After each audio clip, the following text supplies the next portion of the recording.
So, for Valentine's Day, Zack Snyder decided to give everyone a lovely Valentine's Day card in the form of the Zack Snyder's Justice League trailer. And he's been teasing images along the way, which gives you little teases of footage we hadn't seen before. The trailer does contain footage we did see before, but it's quite a bit of extras there too. And of course, I mean, it's going to be 4 hours long, so there's so much we have not seen. It was a bit more than I expected, um, as it pertains to Apocalypse and all of that. So there's mirrors and whatnot within the films he did do with Man of Steel and Batman versus Superman, and we the scenes are brief, but we do see Superman like at that moment where he learned to fly, and now he's in his black suit as he has been resurrected. So he's gonna fly in and save the day. Um, More of the scenes that we did see before, the battle. I guess it was in that tunnel and whatnot, and where Wonder Woman was going for her sword, and the Flash, I'm sure, has to help her and all that. And so that there is, of course, we know there's footage from the theatrical release that it was Zack Snyder footage, but it was apparently very minimal, and I think the numbers was 10 minutes. That's about how much was left of Zack Snyder in that thing. So, so yeah, but we'll see it, and of course, and then of course these we didn't see some really glorious battle scenes between Steppenwolf and Wonder Woman, and I think that's even going to be even more to the point, considering how brutal the attack on Themyscira is. Some of the brief little snippets that Snyder also teased, man, it is really vicious. And so Wonder Woman has got to be just furious and hungry for revenge against this asshole.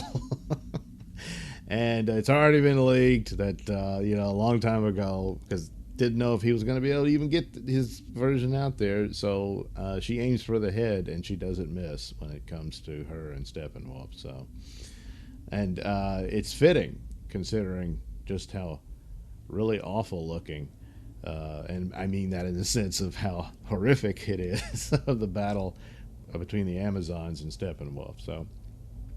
Um, and then the footage they got to see leaked versions that weren't finished and whatnot of Barry Allen saving Iris, and Iris who was completely cut out of the theatrical cut, and so that scene of him saving her, and so that'll be complete, and so we got a little tease of that.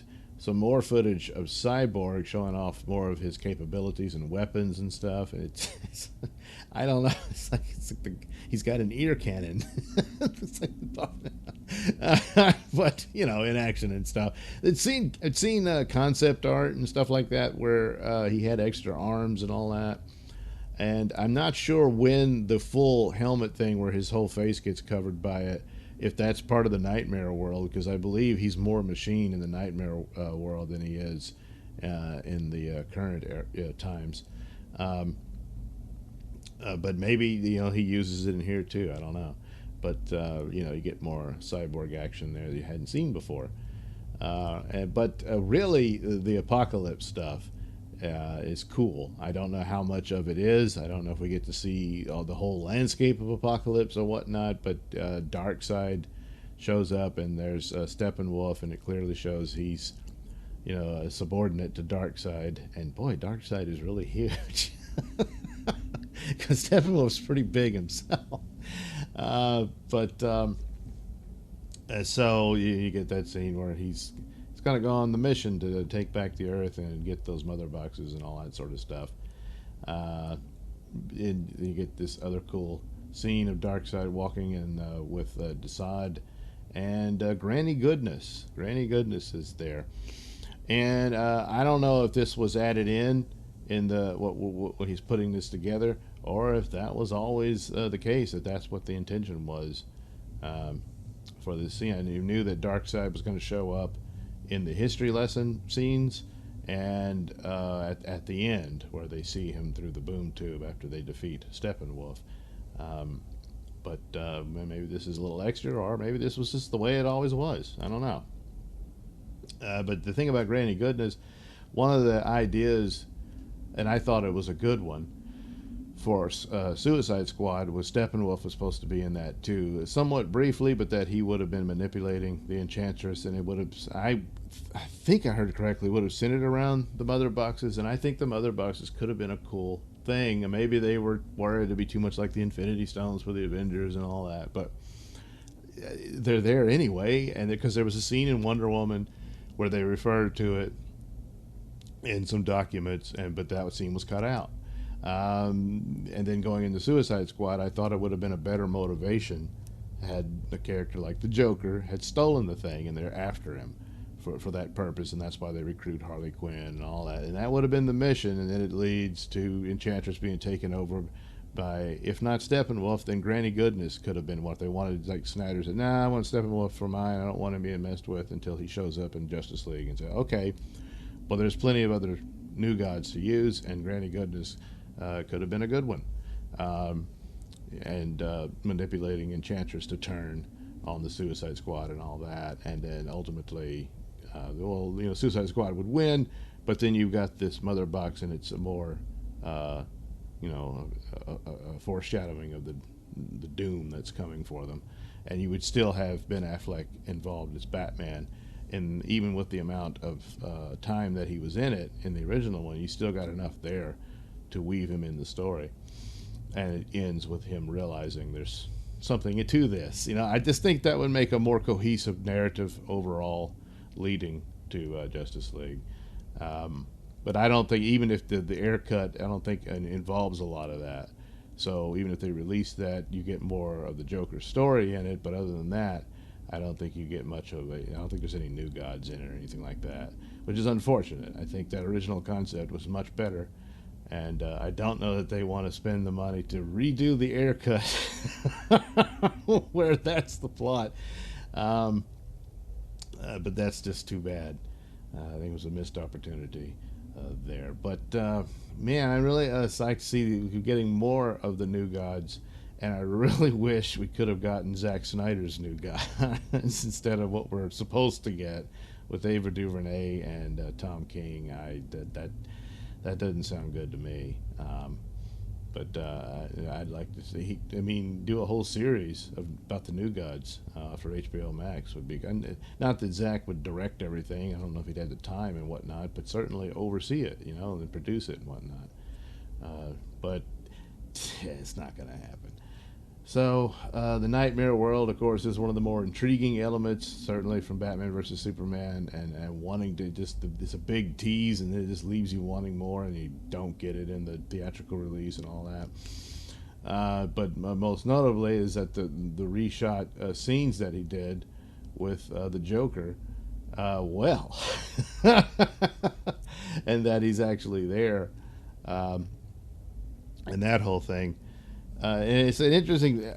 I've noticed other people either mocking it or taking onto. I'm not certainly sure why, but the line that we live in a society where honor is a distant memory, and how timely is that? Huh?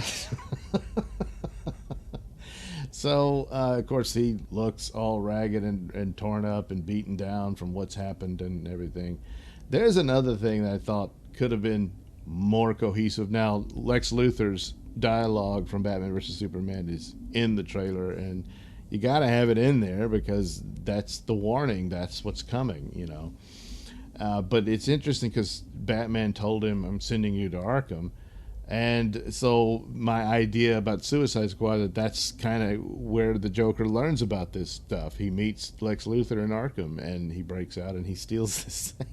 Possibly because Lex Luthor wants him to, or something like that. But it didn't.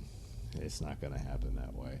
So, but anyway, the cool thing here is we do get Darkseid at long last, and I think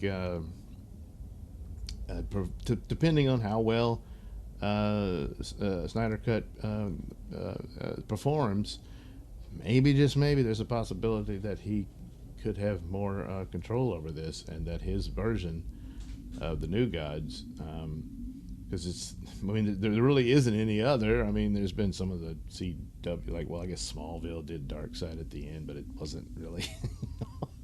You didn't really get to see much of any of that, and this is like our first big seeing, experiencing them on screen, and I think there's something there. I think there's something there they could develop for that, and just forget about that other project. It's highly unlikely, but I mean, look, you got to go where the money is, and if it proves itself, then certainly more of the Justice League sequels and stuff, that would be a good outcome. But it's an uphill battle, and there's still the problem of HBO Max doesn't have the international reach and whatnot. So, but if it performs well nationally, then that should be reason enough to greenlight more projects there. But I don't know. I'm suspicious that things are broken down in the camps involved, and for the life of me, I don't know why. Because it just sounds all stupid and crazy to me. But so even if it does well, it might not happen either. It might just be, this is it, and got to move on, which is unfortunate. But anyway, gonna get Snyder Cut. Gonna get it, and looks good. Looks good. Thanks for watching and listening. Say, while you're still here, why not like and subscribe and share with your many friends? Yes. Also, check out my mini stores in the link description below. Yes, where you can get t-shirts, hats, mugs, all those goodies with my artwork on them. Oh, yeah. And head over to indieplanet.com and pick up a copy of my comic book, Night Night. Oh, yeah. You can also catch me at my podcast, Mr Nailsin Show, on RadioMisfits.com. And you can also watch my videos on BitChute.com and now on Rumble.com. Oh, my goodness. So many places to watch me and my stuff. Oh, yeah. And if that's not enough for you, well, you can follow me on many social media platforms and say hi to your old pal, Mr. Nailsin.